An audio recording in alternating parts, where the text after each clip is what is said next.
Hi student, मैं सुरजीत जाखड़। आज हम लोग अपने नए वीडियो के साथ आए हैं। स्टूडेंट, लास्ट क्लास में जो हमने पढ़ा था वो हमने पढ़ा था गैल्वेनोमीटर। और आपको पता है गैल्वेनोमीटर करंट नहीं बताता, वोल्टेज नहीं बताता, लेकिन हमें जब ये करंट और वोल्टेज मेजर करनी हो तो हम कैसे मेजर करेंगे। तो आज उसी के अकॉर्डिंग मैं आपको टॉपिक बताने जा रहा हूँ। जो हमारा गैल्वेनोमीटर था मैं उसी को कन्वर्ट कर दूंगा आज एम मीटर के अंदर, वोल्ट मीटर के अंदर। तो आप उसको पढ़ पाएंगे, आप रीडिंग देख पाएंगे, करंट कैसे हमारे पास रीडिंग हम लोग पता करेंगे।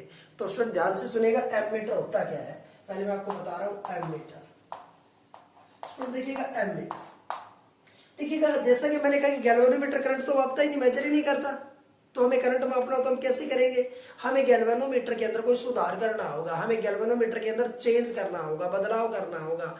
अगर हम गैल्वेनोमीटर को चेंज कर देंगे तो हम लोग करंट माप सकते हैं और हमें डिवाइस बनानी पड़ेगी उसके लिए एम मीटर। तो याद रखना है स्टूडेंट, एम मीटर एक ऐसी डिवाइस है, इतनी सेंसिटिव डिवाइस है जो छोटे से छोटा करंट भी मेजर कर लेती है। तो आपको याद रखना है, it is the very sensitive device, it is the very sensitive device, it is the very sensitive device used to measure very low current, used to measure very low current। तो आपको याद रखना है स्टूडेंट, मैंने क्या लिखा है, ये बड़ी सेंसिटिव डिवाइस है जो छोटे से छोटा करंट भी माप लेती है, तभी मैंने लिखा है इट इज द डिवाइस, या कह सकते हैं it is the very sensitive device used to measure very low current. उसको मैं नाम दूंगा एम मीटर। अब स्टूडेंट एम मीटर बनता कैसे देखिएगा।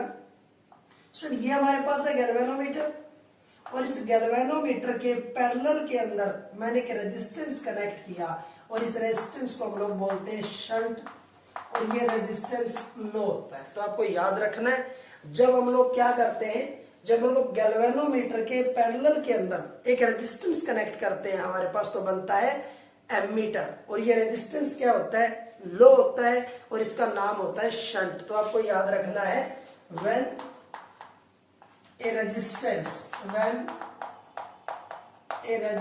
Is connected with the galvanometer in parallel. देखिएगा मैंने क्या लिखा स्टूडेंट, जब हम एक रेजिस्टेंस कनेक्ट करते हैं गैल्वेनोमीटर के साथ, कैसे, इन पैरेलल कॉम्बिनेशन के अंदर then ammeter is formed. तो आपके पास क्या बनेगा, एम मीटर हमारे पास बनेगा। तो ये इसको बनाने का तरीका है कि आप गैल्वेनोमीटर से एम मीटर कैसे बनाओगे। जब आप गैल्वेनोमीटर के पैरेलल के अंदर एक रेजिस्टेंस कनेक्ट कर देंगे तो हमारे पास बन जाएगा एम मीटर। और याद रखना है student, the resistance of the ammeter is very low, resistance of the ammeter is very low। इसका जो रेजिस्टेंस होता है वो क्या होता है, बहुत ज्यादा कम होता है। ये जो रेजिस्टेंस है ना, ये लो रेजिस्टेंस होता है, तभी मैंने ये लिखा है the resistance of the ammeter is very low. याद रखना है, इस रेजिस्टेंस का नाम क्या होता है, द रेजिस्टेंस इज कॉल्ड, या low resistance is called shunt. उसको हम लोग क्या बोलेंगे, उसको हम लोग शंट नाम देंगे। आपको याद रखना है स्टूडेंट। तो यहाँ से आपको ये बातें बतानी थी। एक तो लो रेजिस्टेंस का नाम होगा शंट, हमेशा पैरेलल में कनेक्ट होगा, वेरी सेंसिटिव डिवाइस होगी जो करंट को मेजर करेगी। आपको याद रखना है।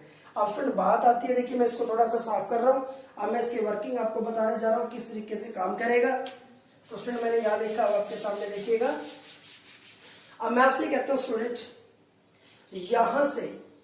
यहां से जो करंट चला वो चला आई हमारे पास करंट आता है सर्किट के अंदर। तो हम कहते हैं यहां करंट कितना चला गया, IC। यहां से टोटल आई करंट आया, इधर कितना चला गया, IC। तो आपको याद रखना है, इधर करंट क्या होगा, I माइनस IC। ये आपका मेन पार्ट होगा। टोटल आई करंट आया सर्किट के अंदर, गैल्वेनोमीटर में चला गया IC, तो इधर कितना ट्रांसफर हो जाएगा, I माइनस IC। तो आप लोग ये भी लिख सकते हैं, I is the current in the circuit, entering भी कह सकते हैं। IC क्या हो जाएगा, ये हो जाएगा गैल्वेनोमेट्रिक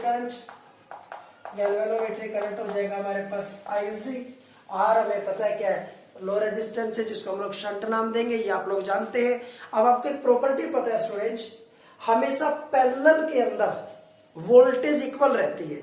पैरेलल की कंडीशन होती है कि पैरेलल कॉम्बिनेशन के अंदर वोल्टेज हमेशा क्या रहती है, बराबर रहती है, पोटेंशियल बराबर रहता है, लेकिन करंट बदलता है। तो आपको याद रखना है अकॉर्डिंग टू पैरेलल कॉम्बिनेशन, याद रखना है अकॉर्डिंग टू पैरेलल कॉम्बिनेशन। अगर मैं पैरेलल कॉम्बिनेशन की बात करूं, अगर मैं पैरेलल कॉम्बिनेशन के सर्किट की बात करूं, तो आपको याद रखना है voltage across R, voltage across R is equal to voltage across G. इन दोनों की वोल्टेज बराबर रखनी, या वोल्टेज आर की और ये वोल्टेज किसकी, गैल्वेनोमीटर की, कि दोनों पैरेलल के अंदर है। तो इसका मतलब क्या हो गया, वी आर बराबर वी जी। ध्यान रहेगा स्टूडेंट। अब बात आती है यहाँ वोल्टेज क्या होगी, यूजिंग ओम्स लॉ। आपको याद है ओम्स लॉ क्या कहता था, ओम्स लॉ कहता था V is equal to I R. तो यहाँ हमारे पास आई ये रहा और रेजिस्टेंस ये रहा, तो अकॉर्डिंग टू ओम्स लॉ हमारे पास क्या हो जाएगा, I minus I C into R, और यहाँ क्या होगा आई जी इंटू जी। ये जी जो है ना, मैंने गैल्वेनोमीटर का रेजिस्टेंस है उसको मैंने डिनोट किया जी से, कैपिटल जी से। तो देखिएगा क्या होगा स्टूडेंट, यहां से मैंने लिखा है इसको आई आर, ये हो जाएगा sorry I C into R, और यहां से आई सी इंटू जी रहेगा, आपको याद रखना है। हम उधर से डायग्राम स्टूडेंट थोड़ा साफ कर रहा हूं। अब आप जानते देखिएगा कैसे होगा। अब यहां से हमने क्या किया, अगर मैं यहां से आई आर ये करता हूं, ये आई जी उधर जाएगा, ये सेम रहेगा, ये उधर जाके क्या हो जाएगा, सिंबल बदल जाएगा, पॉजिटिव हो जाएगा, याद रखना है। अब यहां से आप देखिएगा, अब कोई चीज यहां से कॉमन आ रही है, ये आई आर रहेगा सेम, आई आर हमने लिखा सेम, यहां से कोई चीज कॉमन आ रही है, आई जी कॉमन आ रहा है, तो हमारे पास इस जगह जी प्लस आर, आपको याद रखना है।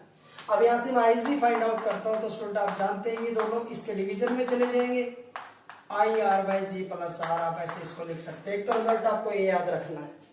बाकी हम ओम्स लॉ का अगर इस्तेमाल दोबारा से करें तो मैं इसको v by G plus R, क्योंकि आप जानते हैं v is equal to I R होता है, आपको पता है स्टूडेंट, याद रखना है। तो स्टूडेंट ये हमारा छोटा सा टॉपिक था जिसका नाम था हमारे पास एमीटर। एमीटर का काम क्या होता है स्टूडेंट, एमीटर का काम सिर्फ इतना होता है कि उसका काम होता है करंट को मेजर करना। तो यहाँ से हम लोग करंट को, हम लोग आई भी फाइंड आउट कर सकते हैं, यहाँ से हम लोग आर भी फाइंड आउट करते हैं, हम लोग जी भी फाइंड आउट कर सकते हैं। तो इस तरीके से रिलेशन को हम एक दूसरे के साथ अप्लाई करके और हम लोग यहाँ वैल्यू निकाल सकते हैं, याद रहेगा।